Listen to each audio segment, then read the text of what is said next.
नमस्कार, मैं डॉक्टर रेनू अरोड़ा आज आपके सामने फिर से उपस्थित कुछ नए विचार, कुछ नई भावनाएं लेकर। शॉपिंग महिलाओं का पुराना शौक, घुस जाएं तो निकलने का नाम नहीं लेती। नई नई चीज़ों को घर में लेकर आना, अच्छी से शॉपिंग करना महिलाओं की एक पसंद है। इस कला में जो माहिर महिलाएं हैं, शॉपिंग में बचत करके अपने घर परिवार को समृद्ध बनाती हैं, क्योंकि शॉपिंग भी एक कला है और ये नित्य नई प्रैक्टिस से आपके पास आएगी। जब भी शॉपिंग करने जाएं तो परिवार या दोस्तों को साथ लें।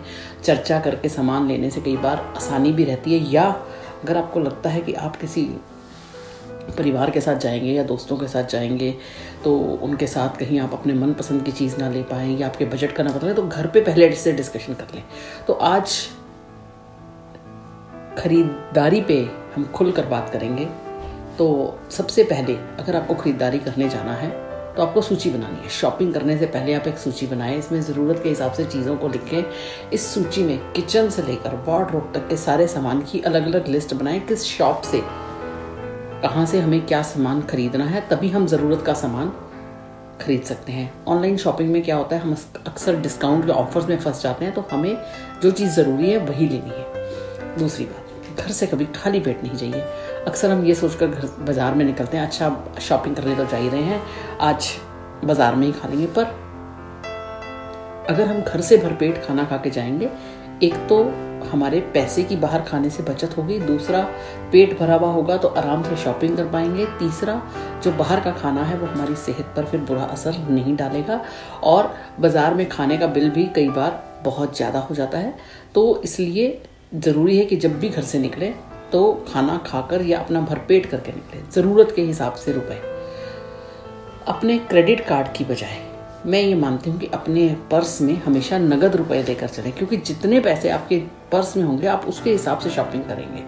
अगर आपके हिसाब पर्स में पैसे बहुत ज़्यादा हैं या आप क्रेडिट कार्ड से ही बिल देती चली जा रही हैं, तो आपको ये समझ में ही नहीं आएगा कि आपने कितनी शॉपिंग कितने पैसे देकर कर ली। तो वो जब आपको क्रेडिट कार्ड का बिल जब आपको पे करना पड़ेगा, तब आपको समझ में आएगा कितनी शॉपिंग हमने कर ली, और क्रेडिट कार्ड का हमने उसमें फीस भी अलग लगती है। तो कोशिश करें कि आप नगदी लेके जाएं। आपने जो सामान की लिस्ट बनाई है उसके हिसाब से डिसाइड कर लें कि मेरा आज का जो शॉपिंग का बिल है वो इससे ऊपर नहीं आएगा, मुझे इतने में ही गुजारा करना है। उसके बाद बजट, जिन चीज़ों को हमने खरीदना है उसका बजट बनाना भी बड़ा ज़रूरी है। सपोज हमने कोई शादी करनी है, तो अगर हम बजट नहीं बनाएंगे, या हमने घूमने जाना है उसका बजट नहीं बनाएंगे, तो हम एक्स्ट्रा खर्चे करते चले जाएंगे। तो खरीदारी पर खुलकर दिमाग को खुला रखें, पैसों को टाइट रखें, तब शॉपिंग कभी भी एक बार में ना करें, रुक रुक कर खरीदारी करें, सामान की खरीदारी करें। खरीदारी के लिए, क्योंकि जब हम रुक रुक कर शॉपिंग करते हैं तो हमें रुपयों के सही वितरण की हमें जानकारी भी मिलती है। हमने किस सामान पे कितने पैसे खर्च दिए, अब हमारे पास कितना बजट रह गया, हमने क्या शॉपिंग कर ली है, कहीं कोई सामान अननेसेसरी तो नहीं ले लिया। इसलिए कभी भी एक दिन में शॉपिंग का मूड ना बनाए।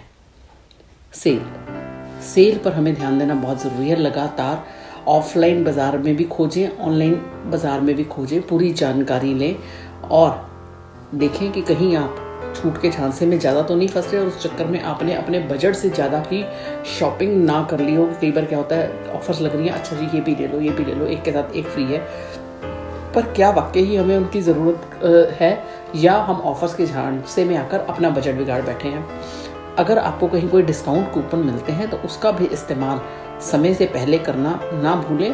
पर अगर आपको लगता है कि वो डिस्काउंट कूपन इस्तेमाल कर कर आपका बजट गड़बड़ा रहा है, कि 500 का कूपन है और आपको शॉपिंग वहाँ से 5000 की करनी पड़ेगी, तो उस चीज़ को आप अवॉइड करके चलें और ख़रीदारी को और बजट को पहले से बेहतर बनाएं। इसलिए जब भी शॉपिंग करने जाएं पहले से एक लिस्ट बनाएं, अपनी शॉप्स की लिस्ट बनाएं, ताकि आप अपने ड्राइविंग को उस हिसाब से अरेंज कर सकें। खाली पेट घर से ना जाएं, ज़रूरत के हिसाब से ही सामान लें, अननेसेसरी ऑफर्स के चक्कर में ना आएं।